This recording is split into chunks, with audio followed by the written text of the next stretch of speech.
Well, hello, everybody, and welcome back to the Quantum Astrology Gathering.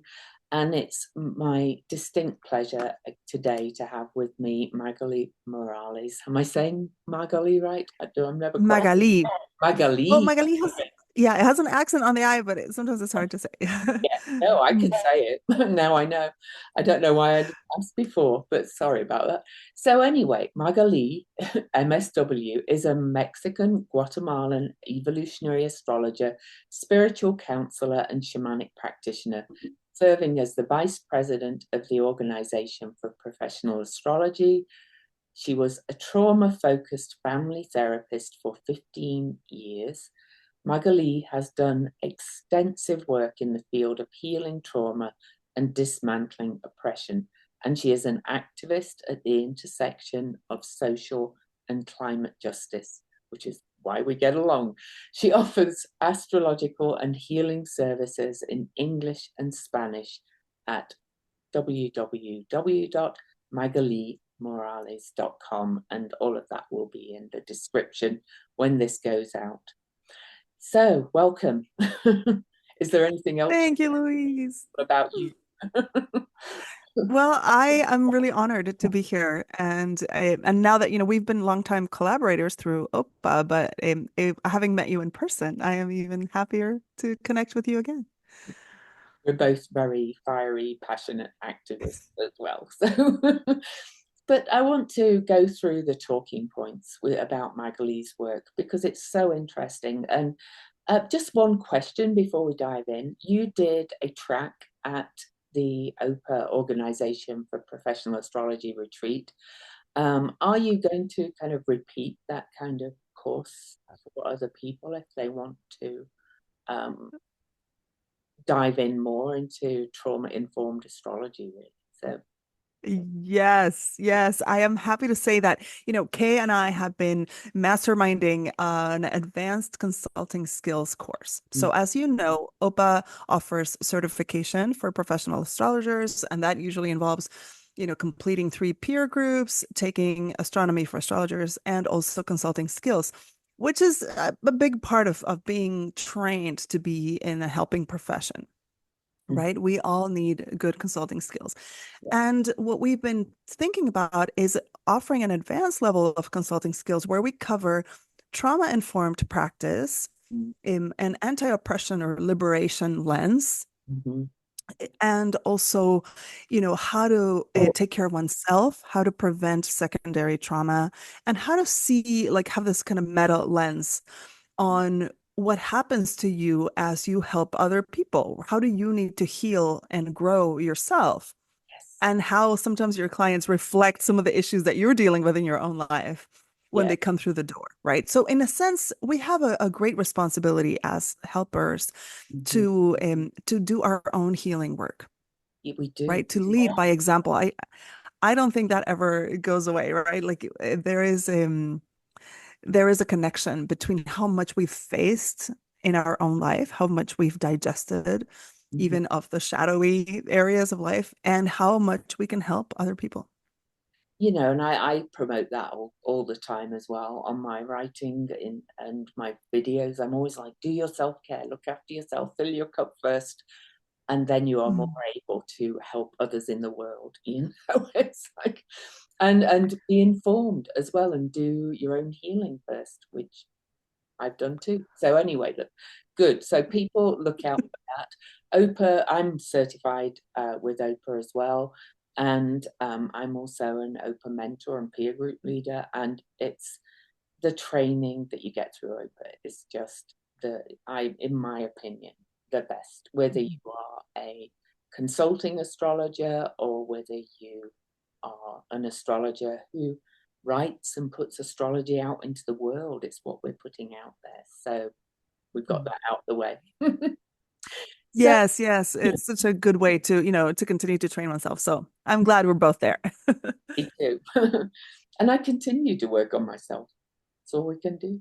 First, myself first. But anyway, so so astrology is a helping profession. These are what we're going to talk about today. And astrologers must seek, first of all, to do no harm.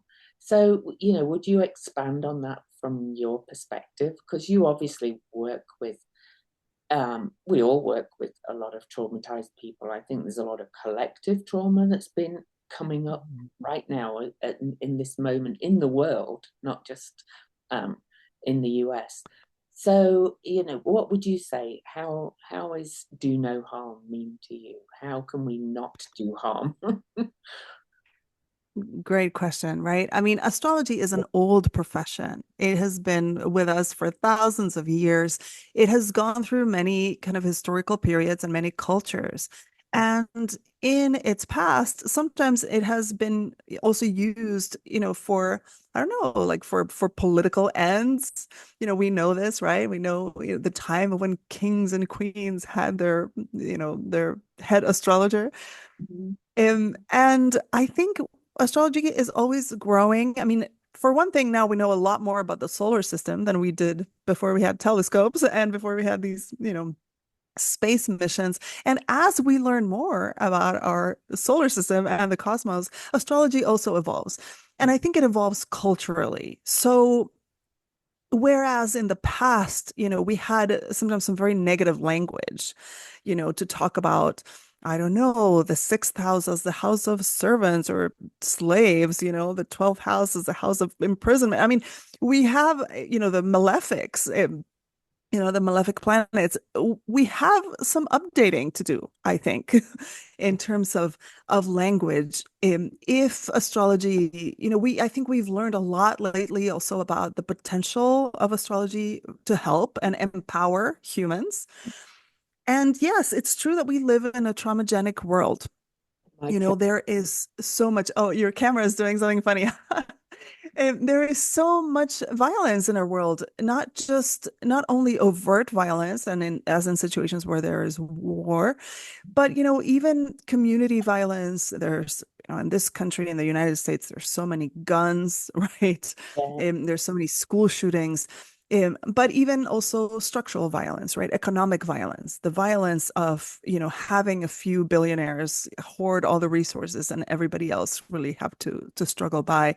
And this is true also of the relationship between countries, right? There's wealthy countries and countries that have been colonized, that have been exploited, where people have to live in misery. So all of these inequalities are put in place by systems of oppression. Mhm. So here, let's be very clear. We're not hating on men and we're not hating on white people. We are trying to see the systems Yes. that cause division Yes. and that perpetuate inequality. Yes.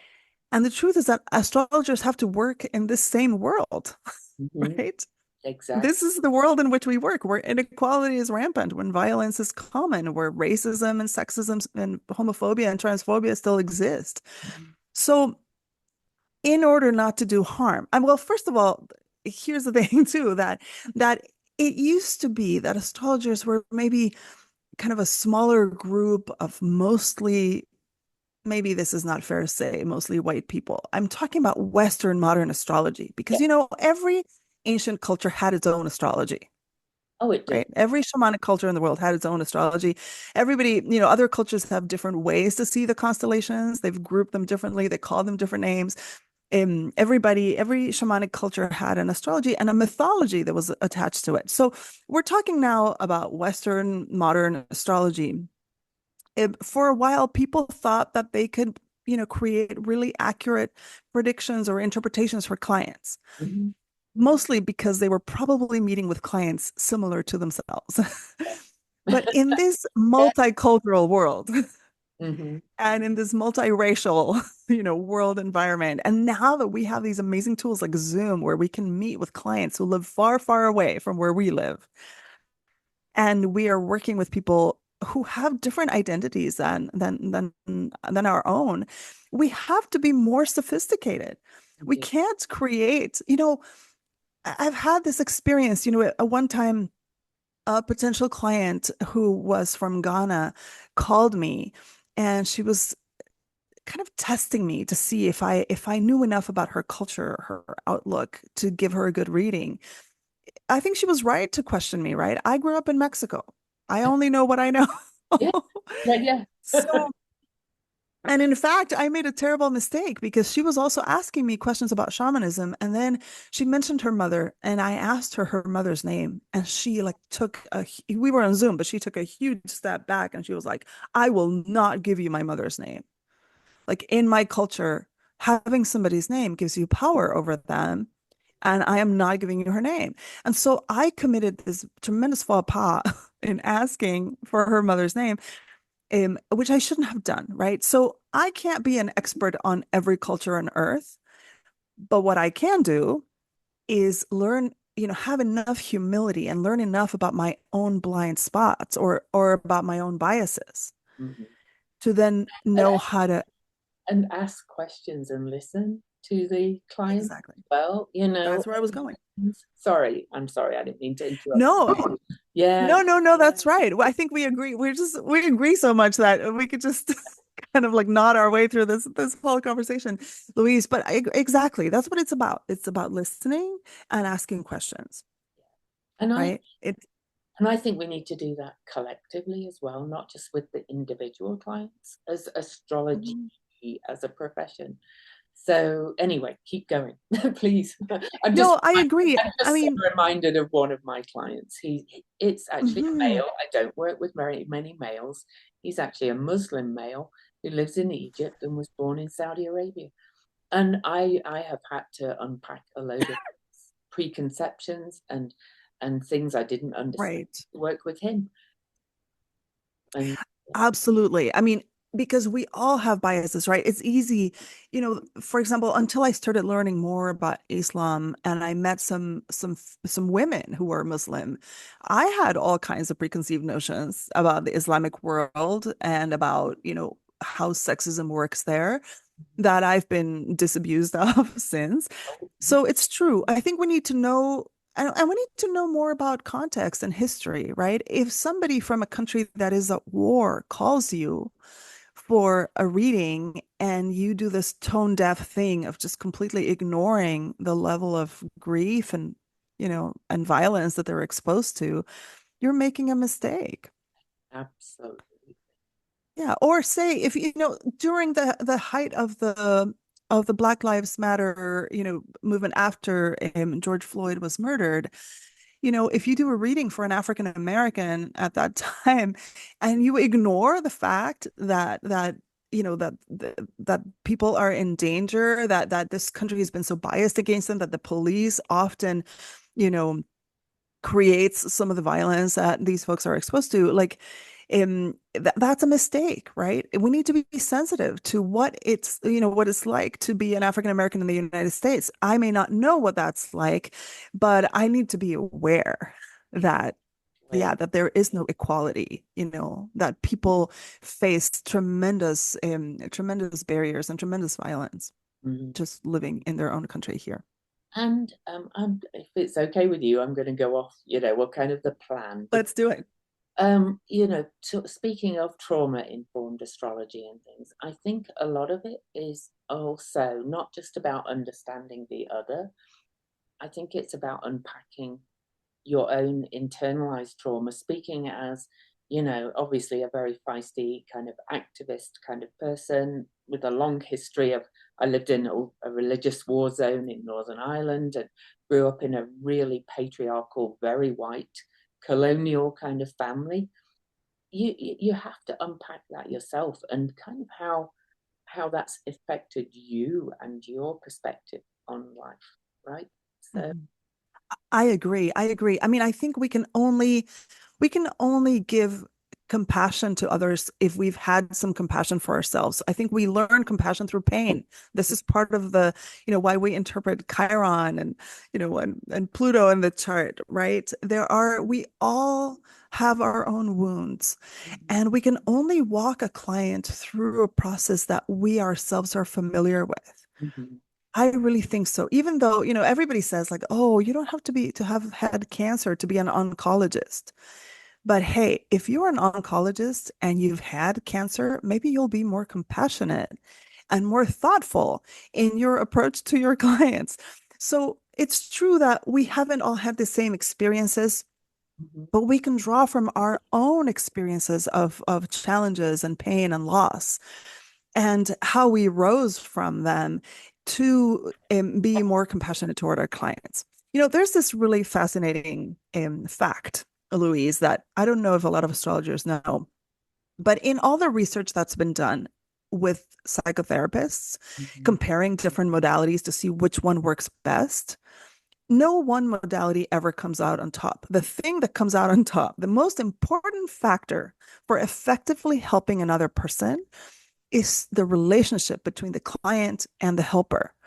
And and this relationship needs to be, informed by the helper being a compassionate, non-judgmental, Mhm. empathic person.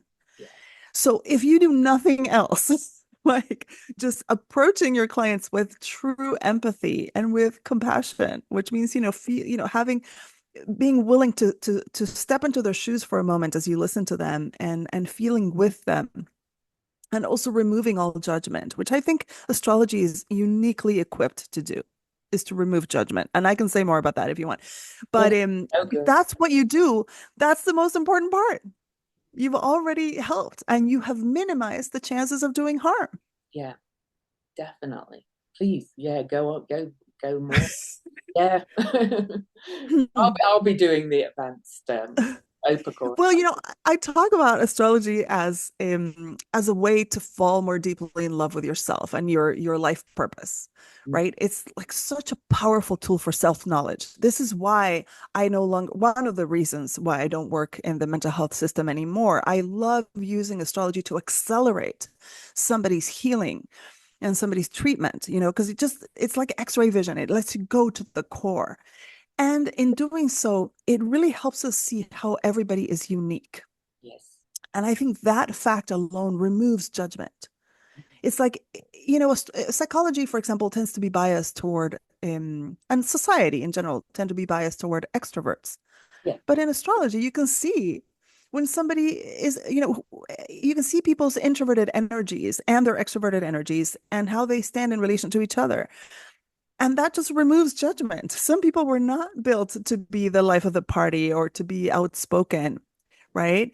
Some people are quiet on the outside and there's so much going on under the surface. And I love validating that. Mm. And astrology is such a wonderful tool to do that.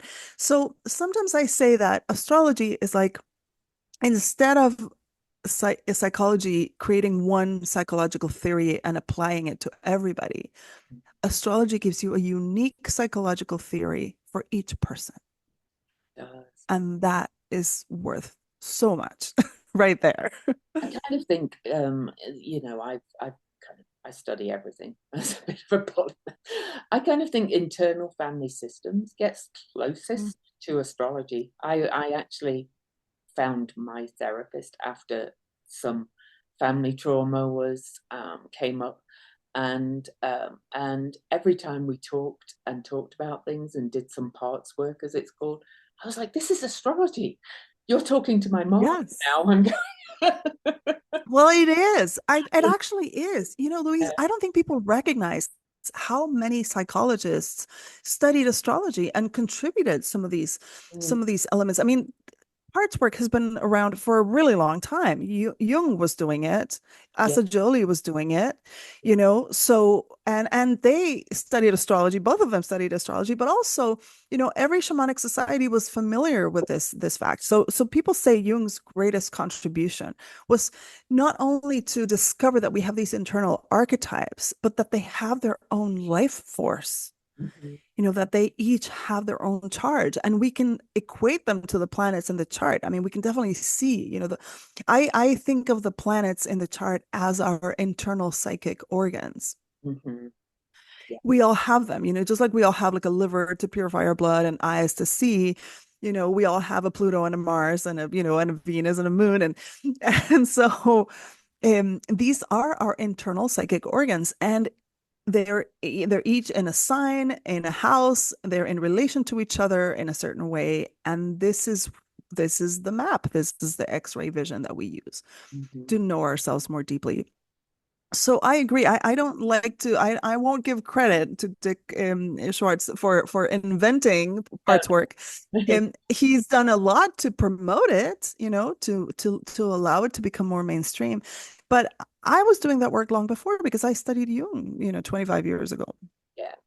Oh Yeah. yeah, no, and actually, I have actually read his book about, his kind of coming up with it as a thing, and he gives credit to everything, from the past. Exactly. Yeah, Right, yeah, right. And he should. So he should. yeah.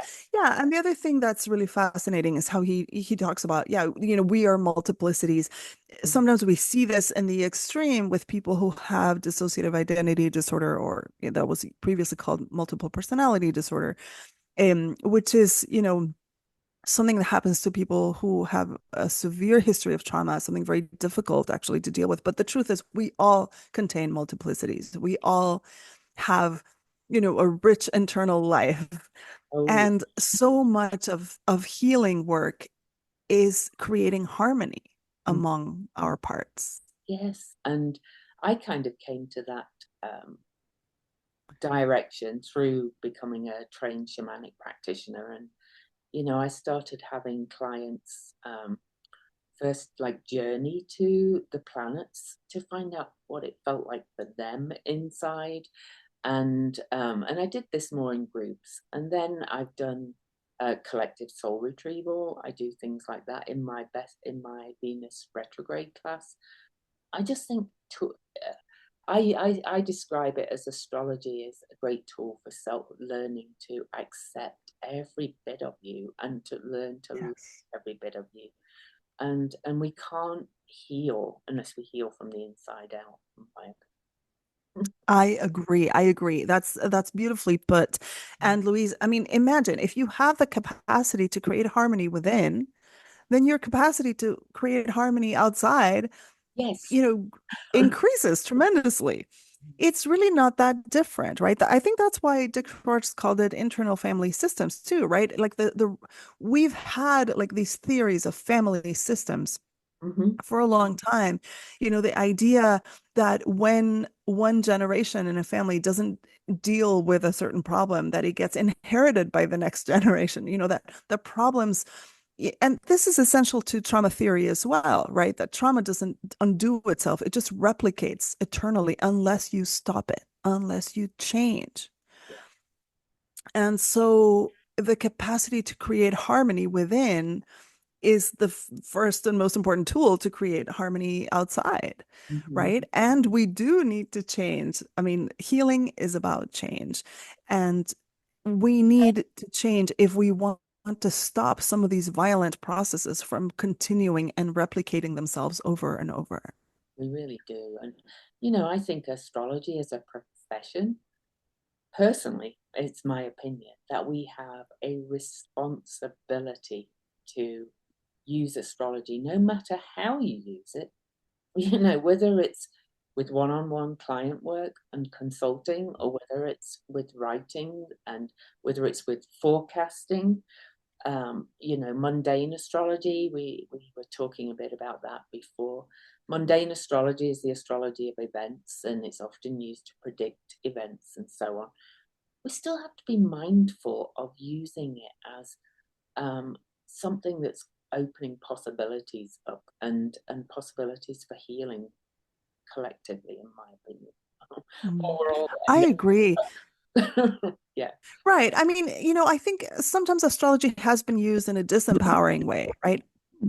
Some of the older astrology that we're familiar with used very fatalistic language and very deterministic language. And that is forgetting the fact that, yes, these energies are present in your life, but you have free will. And free will is the most powerful law of the universe. You get to decide how you express them. Yeah. You get to decide if you take the high road or the low road. And that is something that I appreciate very much about evolutionary astrology, about the training that I received from Stephen Forrest. And I'm very, in my astrological practice, I'm a pretty, I'm pretty clearly an evolutionary astrologer as trained by Stephen, is that every archetype has an array of expressions. every archetype is expressed in a continuum from the most high to the most low, from the most luminous to the most dark. Um, we get to decide Mm. how we want to live that out. So, for example, even the fact that I work as a trauma healing specialist. Trauma has always been in my life, Louise. It Yeah, started being my own trauma yeah, and my intergenerational trauma, and now it's still in my life, but in a more empowering, way. Now I get to help other people yeah. resolve their own trauma. So, and that was a way of transforming. Yeah, how is this is going to be in my life regardless? It's funny because people approach me sometimes and say like, "Oh my God, you are a trauma, healing specialist. Like that must be depressing. That must be horrible. You must hate that, or that must be really hard." I'm like, for me, it's easy. I love it. I love healing work. Um, and the most amazing thing is that, yeah, that I changed my own perspective toward trauma. I don't see it as a victim anymore. I Mm. really approach it as a path of empowerment. And to see my clients grow and heal is the most satisfying feeling. And isn't really that the essence of being trauma informed is to kind of look at that trauma and kind of not um to kind of to look at it and understand how it's affected you, but to no longer let it kind of hold you in this kind of hurt space anymore and go, okay, so what have I learned from this and how can I change and grow and help others then probably as well, just even by just talking about it, not just astrologers. I agree. I agree. I think that, we first need to recognize that we've been victimized. Every trauma survivor has lost something. Oh, And so we need to recognize that we've been victimized. It's okay to spend some time there, but we don't have to stay there, right? Then we go through the whole journey of becoming a survivor and then a victor. And indeed, drawing some lessons from what we've experienced. I think this is part of what how in astrology we construe like the point of human life. We all come here to learn. Earth is a school, and mm, we are souls that come here to occupy human bodies and to learn. Now, I think we should define trauma before we move forward, just to make it really clear to your listeners, because trauma is actually the result. It's not just one thing; it's the result of two things, right? It's the result of experiences of loss and violence and terror in combination with your capacity to cope. mhm, So it's when these experiences overwhelm your capacity to cope mhm, that we end up with trauma. And actually, let me pull up my definition because I really want to get it right. And so I'm just going to read my definition. And so trauma is a result of an equation between your capacity to cope and the loss and violence you experience. Trauma is an event or series of events that are terrifying, life-threatening, sudden, unexpected, overwhelming, with which your internal and external resources cannot cope. mhm. That, So the reason why this is important to say is that, you can have two people who experience the same thing and one of them gets PTSD and the other one doesn't. yeah, yeah. Why is that? Because one of them was able to cope with that much and the other one wasn't. And also, I would love to put bringing the Bohr mates, big T and little T. There's kind of Yes.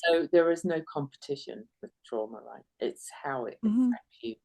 So, Exactly. And also, there are so many, just like I like to talk about trauma happening on a continuum as well, on a very large continuum. mm, You can have one very terrible event that happened once in your life, or a great loss, like the person you loved most dies, and that's a great loss.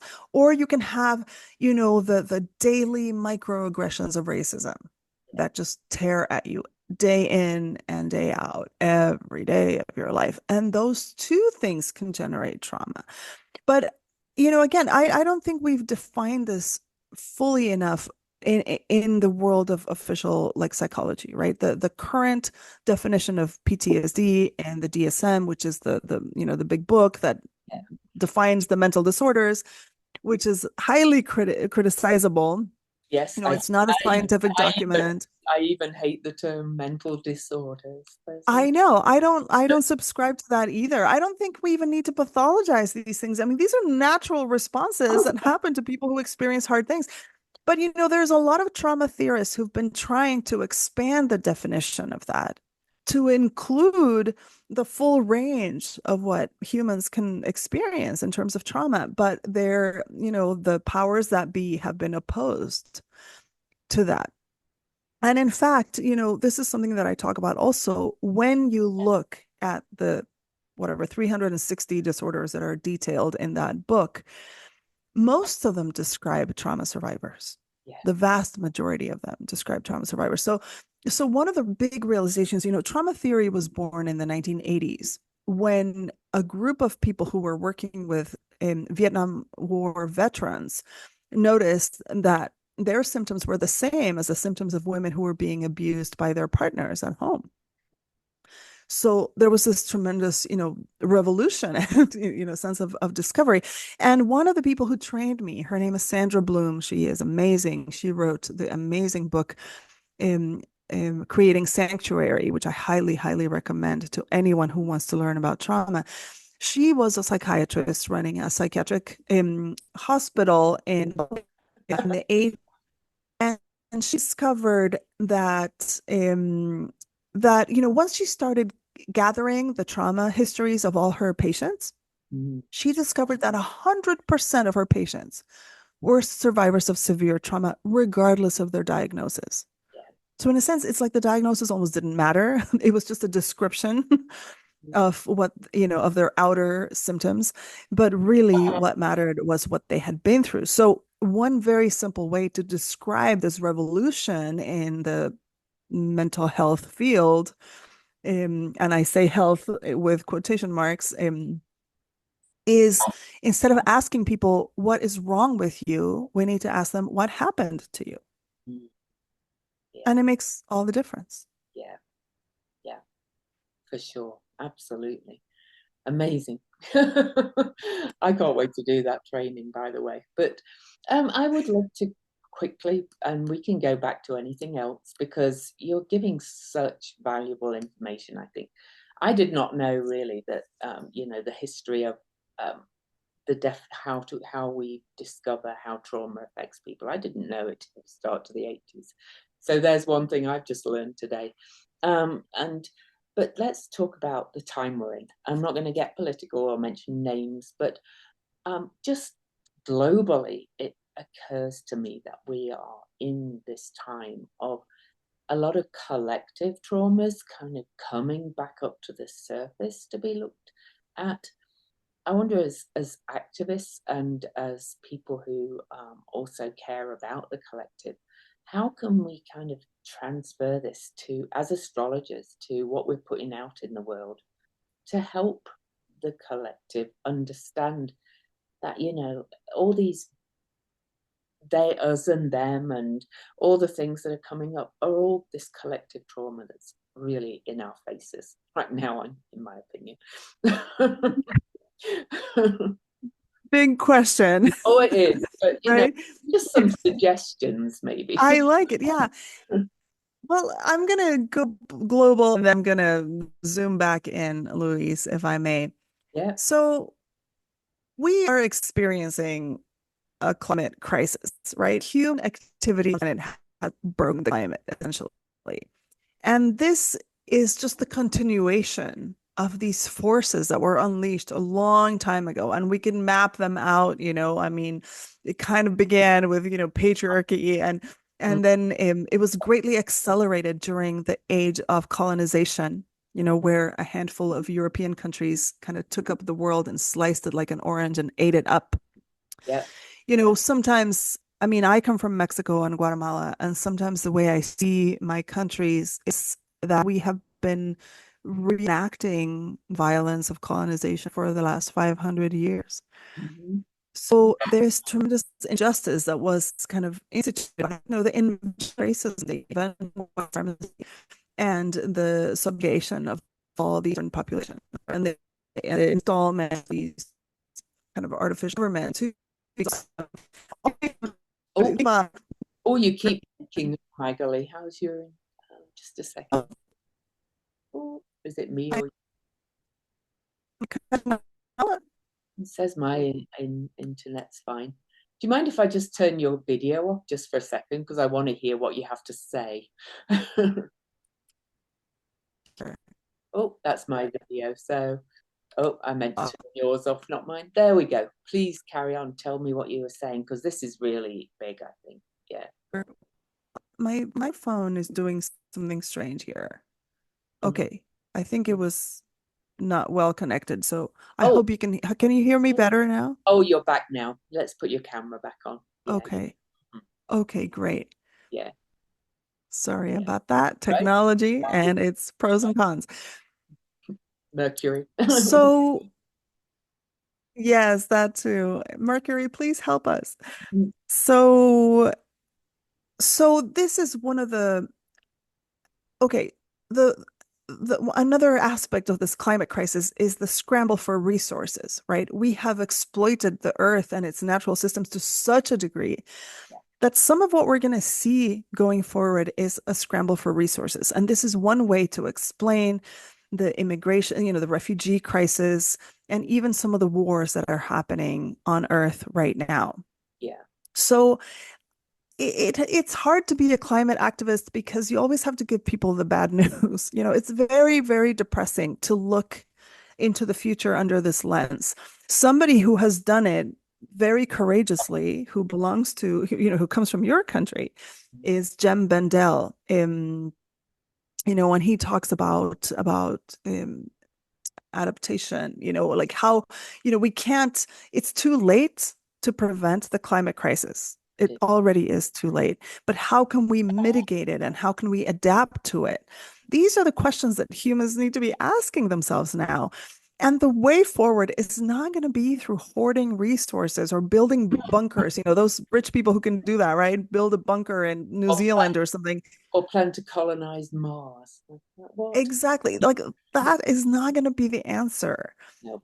The answer is always going to have to be about sharing and supporting each other. The answer is going to have to be about practicing things like regenerative agriculture, simplifying our way of life, and also reducing consumption tremendously, which is something that a lot of people have been unwilling to do. So it is a bummer to be a climate activist, and that, I can tell you all the bad news. The point is, what does a healed person or like a healthy person do in the face of that? Or what do healthy communities look like? What do we do in the face of that? Mm, Right?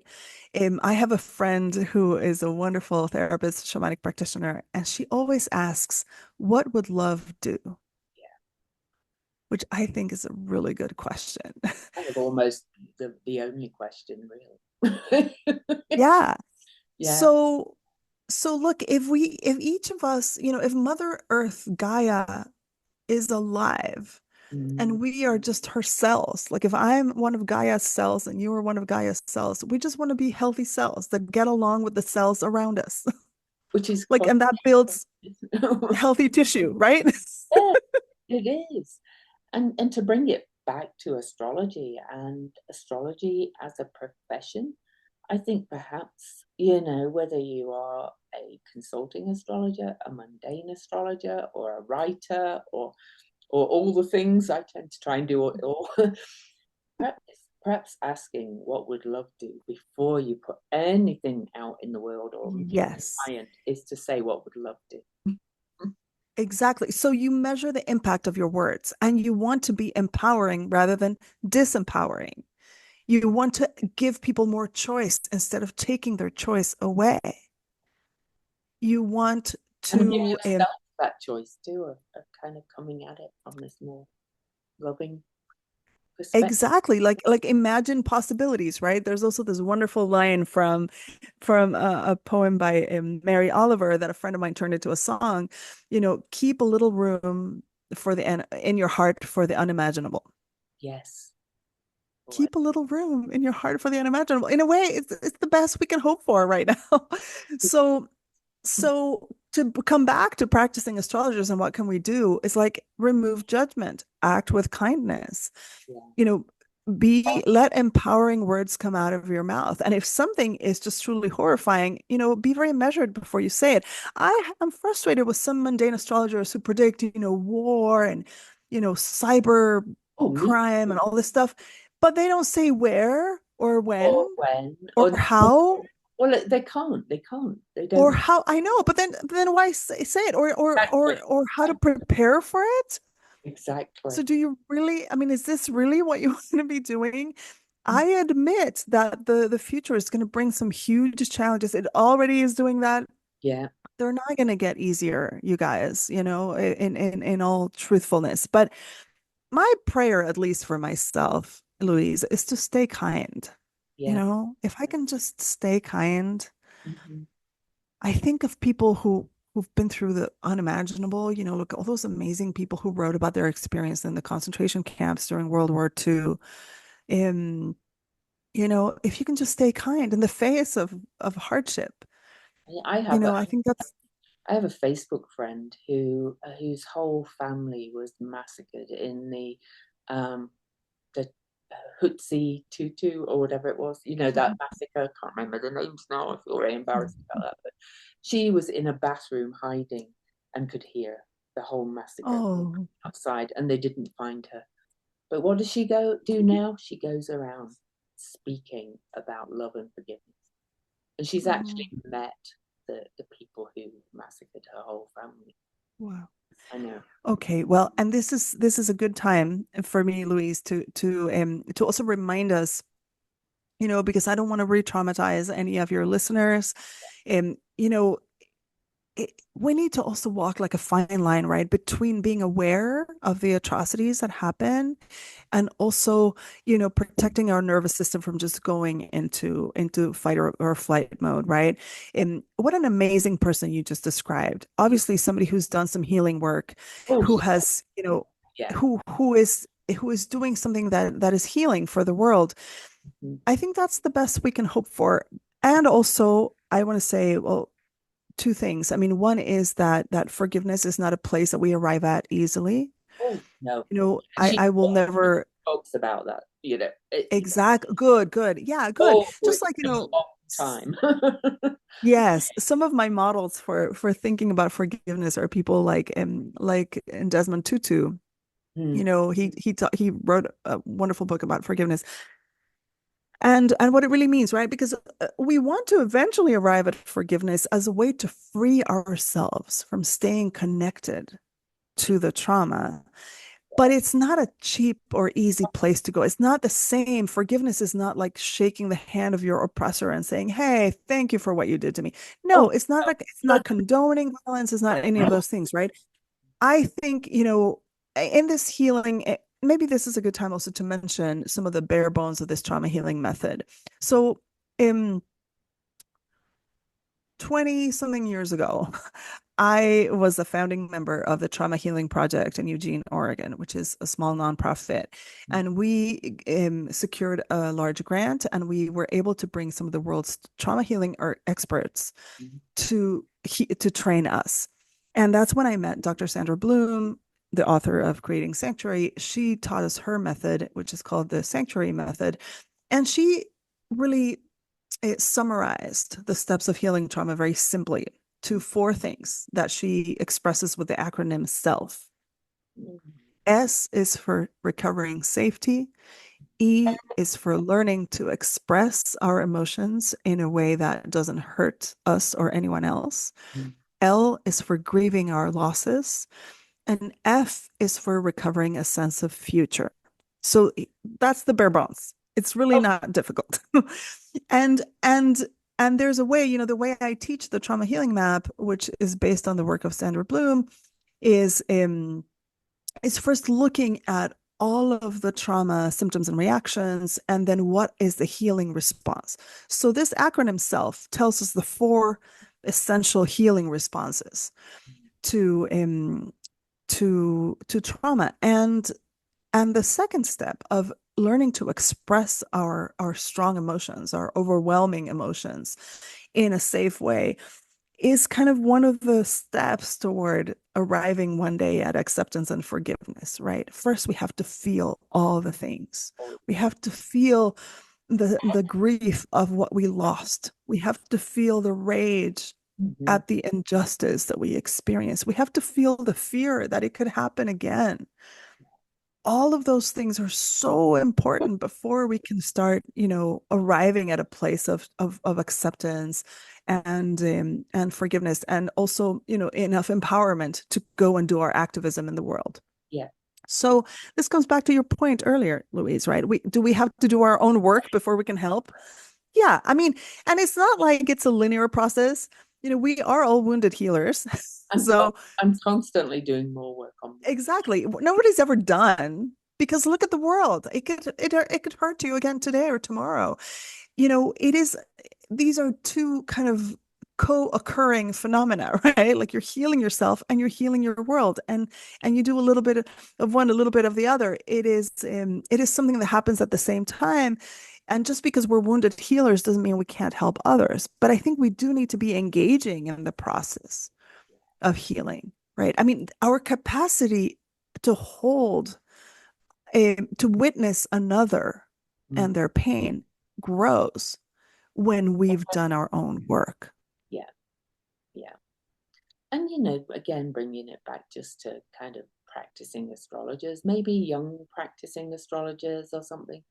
Really, at this point, it's just about being mindful and kind of listening and understanding and listening to your inner voice too about where are you coming from with whatever, Mhm. however you practice your astrology, and start just really doing that inner inventory. You don't have to go and do all the um not all in one go. No, you don't have to go and do all your therapy and trauma healing and things like that. But I would say that probably the majority of people alive right now have some kind of trauma patterns coming up.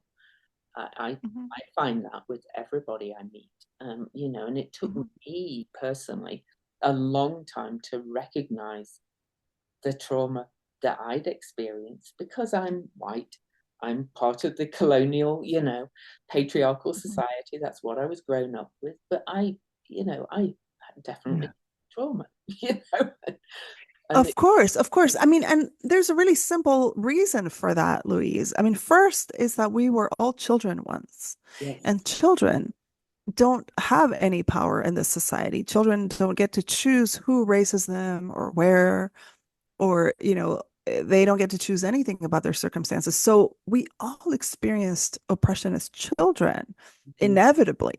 But yes, even so, when we're getting wise about this and looking at systems rather than individuals, we can see how sexism, for example, hurts women. mhm.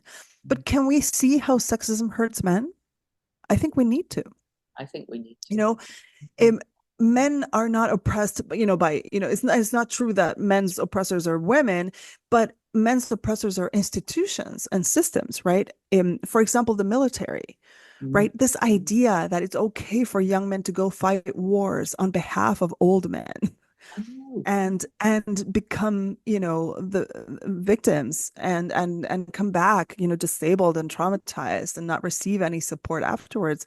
I mean, this is a major mechanism that oppresses men, just like even capitalism, right? Like having to go to a soul killing job every day, Or being, having to. or growing up being told that big boys don't cry and things like Exactly. I mean, oh, that's a big one, right? Exactly. I mean, I think a huge part of the oppression of men and boys is like the reduction of their emotional range, right? It's okay to be angry, it's okay to be horny, but it's not okay to be sad or to be scared or even to be joyful sometimes. It's not okay to express your love for other men and to hug them and kiss them if you want. Like I mean, homophobia there, inserts it's ugly, yeah. you know, um, When all the like it's just flaws. yeah. Hmm. Exactly. Men are so limited in how, what they can wear, the clothes they can wear, the jobs they can do, and their emotional range is squelched under patriarchy. And this is something that harms them. This is why there's so many men who never grow up. This Yeah. is why there's so many narcissistic men, right? I mean, because narcissism is nothing but the disruption of a natural process. You know, when children are from 2 to 5 years old, they're naturally narcissistic. This is the age when we should be narcissistic. Yeah. They are, built to believe that the world, they are the center of the world, that the world needs to respond to their needs. And when things don't go well at that age, then people don't outgrow the narcissistic stage and they get stuck there. And we know, I'm not going to name any names, but we know a whole lot of adult men Oh, yeah. who are stuck in that place. I don't think we need to name names. I'm sure, people can. People know who we're talking about. Yeah. So, yeah, I mean, I remember there was one week, Louise, when two of my friends called me on the phone and they were like, "Oh my God, I just realized my partner is a narcissist." And I was like, "Wow, you didn't know?" Because it just became like this word just became more common. Like in social media, a lot more people are talking about what narcissism is and what narcissists do. And then it kind of went a bit far the other way. Everybody was Exactly. this. So, It became like a catch-all term. yeah. But this is where it comes from, from like a failed maturation process during childhood because of the failure of the adults around those children and because of how little boys are trained. So we need to undo that. We have a lot of undoing and unpacking and unlearning to do. So much, so much. Well, this has been amazing. I'm just going to go back to your questions. I just really kind of just again want to bring it back to, I think to astrologers, because this is a quantum astrology conference. I think you said here, astrologers can easily learn trauma informed consulting skills. And I would encourage every astrologer to learn it in some way. Come to OPA. What would you say? How can people kind of educate themselves? Well, I had such a great time teaching this course in Utah recently on behalf of Opa Louise. I can't wait to do it again. I would do it over and over again. So, hey, if a group of people comes to me and say, "Hey, teach it to us," I'll do it. All you have to say is say the word. And I'm also available on an individual basis, to provide, consultation or coaching or any of those things. But my hope is that, yeah, that we will offer this course as an OPA wide course and that anybody who wants it can access it there. Yeah. Absolutely. I think it's going to be important and especially because it's not that difficult. Yeah, you read it yourself. It's really, we've been given so many wonderful tools by the trauma theorists of the last few decades. It's really not that difficult. What I want for astrologers is when they are sitting with a client and some of this material comes up, I want them to never feel lost about what their next step needs to be, right? To never feel disoriented about, oh, this is what my client needs right now. And these are a few empowering things I can do to support them. So I encourage them to do that. Also, recently I appeared on the Let's Talk Astrology podcast of Kepler College, and I actually gave a 1 hour more in-depth presentation of the trauma healing map, so people can listen to that there. And yeah, and I'm available if anybody needs me. Well, I'll be taking the course, and I actually wouldn't mind It'll be fun. helping to spread it as well. So, I'm just checking a couple of things on your speaker agreement form. No, it's all good. Mhm. So anyway, oh gosh, this was amazing. Can I just mention one last thing? Because we're both trained as evolutionary astrologers, and I think we both know as evolutionary astrologers that you can see the trauma in the chart where it's been quite strong, especially. I'll be completely vulnerable and open and say that a lot of evolutionary astrologers are kind of trained to kind of go to that point first and look at Mm. that in the chart. And I really triggered somebody once by I re-traumatized them by going straight there without listening to the client first. And obviously, I learned a massive lesson, and it's quite some time ago now. If you are, trained as an evolutionary astrologer, please be wary of going to that. Mhm. You bring up an excellent point, Louise. This is why also I think we need to build a lot of safety into our consultations from the beginning. They get deep very fast. Oh, yeah. I once had an experience, and I will never, I hope to never repeat this experience myself. I'll be vulnerable too. I once was working as a translator, as an interpreter actually, in a retreat for women leaders who with disabilities. Mm. So there were all these amazing young women with disabilities from all over Latin America having this powerful retreat. And I decided I was going to bring my tarot cards. I don't really do tarot readings anymore, but at the time I did. And just like for fun, do some readings. And every one of those women left my little room in tears.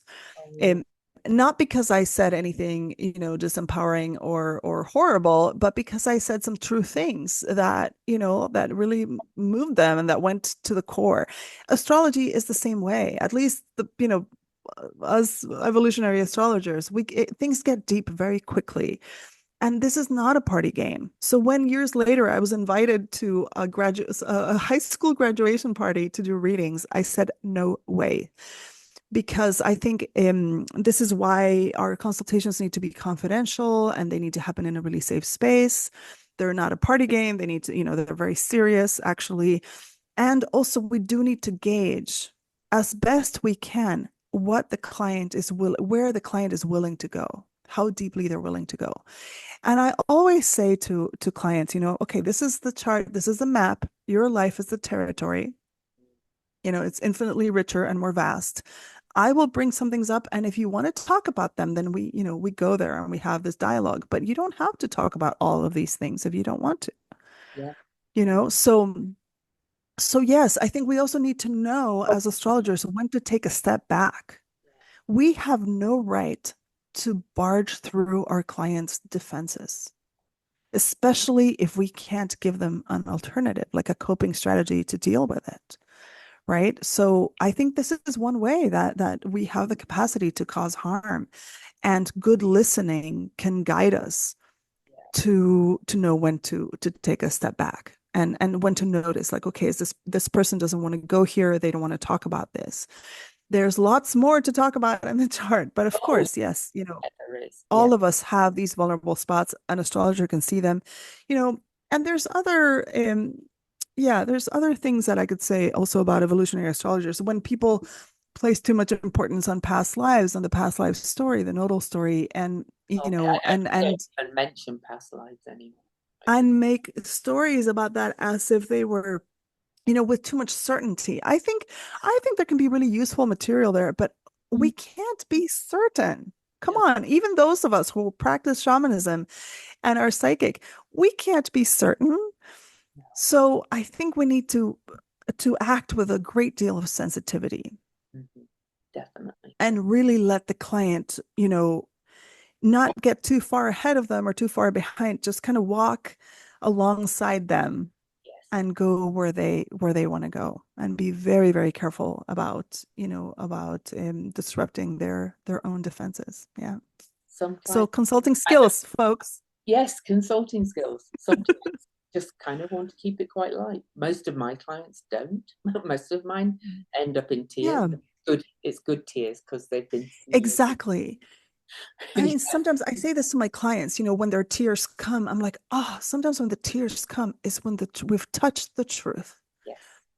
And I even ask, if your tears could speak, what would they say? Mm, You can learn so much from those moments. But yeah, I mean, like you, Louise, I mean, I'm a Sun Scorpio. I attract clients who want to do deep work, usually. Once in a while, I find one who doesn't. And then I just need to respect that. yeah, definitely. Mhm. Oh, well, I think, we can't teach you a whole course in this, much as I would love to ask you all about But it. I look forward to it next time. But we've given people an idea of really how to Mhm. come from this approach of healing and trauma and being trauma informed and being trauma informed about yourself as well. Mhm. So thank you, Magali. Just thank you. Awesome.